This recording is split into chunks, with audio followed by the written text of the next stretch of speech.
सावित्री भूख से परेशान हो गई थी। सुबह से मालती ने उसको खाने के लिए कुछ भी नहीं दिया, क्योंकि सुबह नाश्ते में उसने आलू के पराठे बनाए थे और अब वह भी खत्म हो गए थे। इसलिए सावित्री दोपहर के खाने की राह देख रही थी, पर मालती ने सुबह पेट भर के नाश्ता किया था, इसलिए वो दोपहर का खाना नहीं बनाने वाली थी।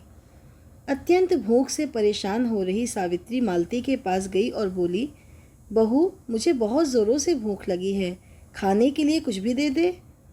सावित्री का कहना सुनकर मालती मुंह टेढ़ा करके बोली, दिन भर सिर्फ आपको भूख ही लगती है, दूसरा तो कुछ भी काम नहीं रहता आपको। उस टेबल पर चने रखे हैं, वही खाकर पानी पी के सो जाओ। आज दोपहर को मैं मेरी फ्रेंड के साथ बाहर जाने वाली हूँ, इसलिए खाना तो रात को ही बनाऊंगी। यह सुन के सावित्री का मन उदास हो गया। फिर सावित्री धीरे से बोली, तू कहे तो मैं खुद के लिए कुछ बना लूँ। मालती गुस्से से बोली, एक व्यक्ति के लिए खाना बनाओगी क्या आप? सोचकर मालती किचन में गई और उसने फ्रिज में रखे हुए बासी चावल निकाले। अचार के साथ वह चावल एक थाली में परोसकर सावित्री के आगे रखकर बोली कि खा लो। ऐसा कहकर पर्स लेकर मालती घर के बाहर चली गई। चावल फ्रिज में रखे थे, तभी भी वह खराब हो गए थे। उनमें से गंदी बदबू आ रही थी। सावित्री ने गुस्से से वह चावल डस्टबिन में डाल दिए। इसके बाद उसने दाल चावल निकालकर अपने लिए गरम गरम खिचड़ी पकाई और पुदीने की चटनी के साथ खाई, और सब बर्तन घिसकर किचन साफ किया और चुपके से अपने रूम में जाकर सो गई। मालती ने भले ही खाना पकाने से मना किया था, पर यह घर उसका भी था और वह खुद का खाना खुद बना सकती है। दूसरे दिन सुबह सावित्री अपने रूम में बैठी थी। उतने में उसका बेटा रमेश उधर आया और बोला, माँ, आजकल महंगाई बहुत बढ़ गई है, मुझे घर खर्च चलाना भी बहुत कठिन हो रहा है। ऊपर से पापा की 13वीं पर भी बहुत खर्च हुआ। माँ, मैं सोच रहा था कि एक रूम किराए पर दिया जाए, घर का किराया आने पर घर खर्च में थोड़ी मदद होगी। सावित्री बोली, बेटा, तुझे जो ठीक लगे तू वही कर। उसके बाद रमेश गला साफ करते हुए बोला, माँ, तेरा रूम खाली कर दे और नीचे के छोटे रूम में शिफ्ट हो जा। उस छोटे रूम में टॉयलेट और बाथरूम नहीं है, तो उसे कोई किराए पर नहीं लेगा। सावित्री चौंक गई और बोली, पर वह रूम छोटा है और वो तो स्टोर रूम है, मैं उधर रहूँगी तो टॉयलेट बाथरूम कैसे जाऊँगी? रमेश बोला, माँ, तू आंगन के टॉयलेट में जाया कर, तू तो घर ही रहती है ना। जिसको हम रूम किराए पर देने वाले हैं उसको तो सारी सुख सुविधा चाहिए ही। वैसे भी यह रूम भी बहुत बड़ा है, पापा के जाने के बाद तुझे इतने बड़े रूम की क्या ज़रूरत है? सावित्री कुछ क्षण शांत रही और सोचने के बाद बोली, टेरेस पर जो रूम है वह भी हम किराए पर दे सकते हैं, उस रूम में सब सुख सुविधा है।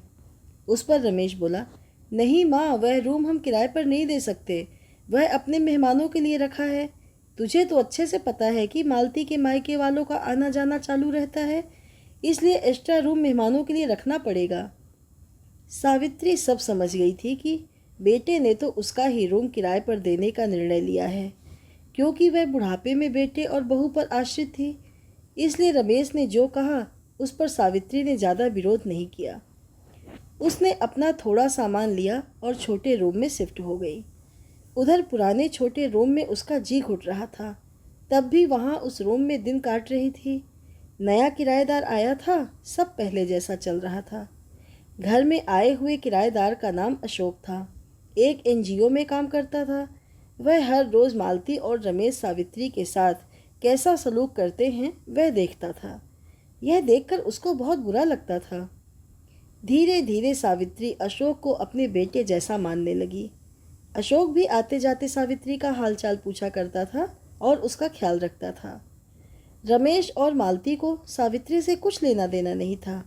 मालती बचा हुआ खाना उसके थाली में रख कर जाती और बेटा तो उसके तरफ देखता ही नहीं था। सावित्री तो पहले ही समझ चुकी थी कि उसका बेटा अब पहले जैसा नहीं रहा, वह बदल गया है। फिर भी वो आंखें बंद करके किसी पालतू पशु की जैसे उस घर में रहती थी, क्योंकि बुढ़ापे में उसको दूसरा किसी का सहारा नहीं था। रोटी के 2 टुकड़ों के लिए उसको उनके सहारे रहना पड़ रहा था। कभी कभी सावित्री को बहुत रोना आता था। सावित्री अशोक को अपने मन की बातें बताने लगी। उनके पति की मौत की बेटे की लापरवाही से हुई थी, पर वो ज़्यादा नहीं बोल पा रही थी। जब पति काम पर जाते थे तब घर में हम दोनों का बहुत मान सम्मान मिलता था। जब वह काम करने में असमर्थ हो गए तब रमेश को उन्होंने घर खर्च में मदद किया कर ऐसा कहा। यह बातें रमेश के मन को बहुत लगी। जब तक पति घर चला रहे थे रमेश अपने सब पैसे बचा लेता था, पर अब शर्म से और मजबूरी में उसको घर खर्च चलाना पड़ रहा था। धीरे धीरे माँ बाप का खर्च उसको बोझ लगने रहा था, लेकिन वह स्पष्ट रूप से कुछ भी नहीं कह सकता था। इस बीच पति का स्वास्थ्य बहुत बिगड़ गया और वह चल बसे। डॉक्टर के पास जाने से पता चला कि उनको निमोनिया हुआ था। डॉक्टर थोड़ी महंगी दवा लिखकर देते थे तो रमेश, पैसे बचने चाहिए इसलिए रमेश आधी दवाई लेकर आता था। शुरू में पति का स्वास्थ्य सुधर गया था, तब रमेश ने उनकी औषधि बंद कर दी थी। पति भी इन चीज़ों पर ज़्यादा ध्यान नहीं देते थे, लेकिन एक रात उन्हें सांस लेने में बहुत परेशानी हुई। सावित्री बहुत घबरा गई और वह भाग भाग के गई और रमेश के कमरे का दरवाज़ा ठोकने लगी और कहने लगी कि पापा का स्वास्थ्य बहुत बिगड़ गया है, हमें उन्हें डॉक्टर के पास लेकर जाते हैं। उस पर रमेश बोला, माँ मुझे अब सोने दे, मुझे बहुत नींद आ रही है, हम सुबह पापा को डॉक्टर के पास लेकर जाएंगे। ऐसा कहकर उसने दरवाज़ा बंद कर लिया था। सावित्री रात भर पति के तकिए के पास चिंतित बैठी रही। कभी छाती में तेल लगाकर मालिश कर रही थी तो कभी भाप दे रही थी, पर भगवान को कुछ अलग स्वीकार था। सुबह तक उनकी मृत्यु हो गई थी। घर में कब्रिस्तान जैसी शांति थी। रमेश रोने का नाटक करने लगा। मालती तो ऐसे रो रही थी कि जैसे उसको वास्तव में ससुर चले गए इस बात पर बहुत दुख हो रहा हो। सबसे ज़्यादा धक्का लगा सिर्फ सावित्री को, पर वह कुछ बोल नहीं पा रही थी। सावित्री की आंखों से अश्रु आ रहे थे और उसके होंठ थर थर काँप रहे थे, जैसे कि वो कहना चाहती हो कि अब ऐसे रोने का नाटक क्यों कर रहे हो, मेरे पति की मौत के आप दोनों जवाबदार हो। पर वह कुछ बोल नहीं पाई। क्रियाकर्म कर दिया गया। सावित्री के दिमाग में हमेशा एक बात चलती थी, रमेश ने लापरवाही नहीं की होती तो आज मेरे पति जिंदा होते। उनकी मौत के बाद मालती और रमेश का व्यवहार बहुत बदल गया था। सावित्री को भी उनके व्यवहार की आदत पड़ गई थी, इसलिए वह उनकी तरफ से कोई भी अपेक्षा नहीं रखती थी, पर उसका मन उसे अंदर ही अंदर उसे खाए जा रहा था। ऐसी औलाद को सबक भी नहीं सिखा सकती। एक दिन उनका किराएदार अशोक उसके पास आया और सावित्री को कुछ बातें उसने समझाईं। वह बातें सुनकर सावित्री की आंखों में एक नई उम्मीद जगी। दूसरे दिन सुबह सावित्री मालती और रमेश के पास आई और बोली, मुझे तुम दोनों से बहुत ज़रूरी बात करनी है। मुझे ऐसा लग रहा है कि तुम दोनों को मेरे साथ रहने में प्रॉब्लम है, इसलिए मैंने सोचा कि मैं वृद्धाश्रम में रहूँगी। सावित्री का कहना सुनकर मालती बहुत खुश हो गई। रमेश ने थोड़ा दुखी होने का नाटक किया। फिर थोड़ी देर में सावित्री ने उन दोनों के चेहरे के हाव भाव देखे और बोली, रमेश तुझे दुखी होने की ज़रूरत नहीं है और मालती तुझे इतना खुश होने की ज़रूरत नहीं है, पहले मेरी सब बातें सुन लो। और सावित्री हंसकर बोली, यह बात सच्ची है कि वृद्धाश्रम में मैं रहूँगी, पर मैं इस घर से कहीं नहीं जाऊँगी। मैं इस घर को ही वृद्धाश्रम बनाऊँगी। अब यहाँ तुम्हारे जैसे स्वार्थी बेटे और बहू यहाँ नहीं रहेंगे, मेरे जैसे बूढ़े लोग यहाँ रहेंगे। ये मेरा आखिरी निर्णय है। यह सुनकर रमेश और मालती दोनों ही चौंक गए। रमेश और मालती एक दूसरे की तरफ देखने लगे। उन दोनों ने सोचा था कि सावित्री घर छोड़कर चली जाएगी तो वह दोनों खुशी से रहेंगे। उनको लगा था कि अब उनको सावित्री की जवाबदारी नहीं लेनी पड़ेगी, उसका ख्याल नहीं रखना पड़ेगा, पर इधर तो सब उल्टा हो गया था। सावित्री का कहना सुनकर रमेश गुस्से से बोला, माँ तेरा दिमाग तो ठीक है ना, इस घर पर मेरा अधिकार है, फिर तू इस घर को कैसे वृद्धाश्रम बना सकती है?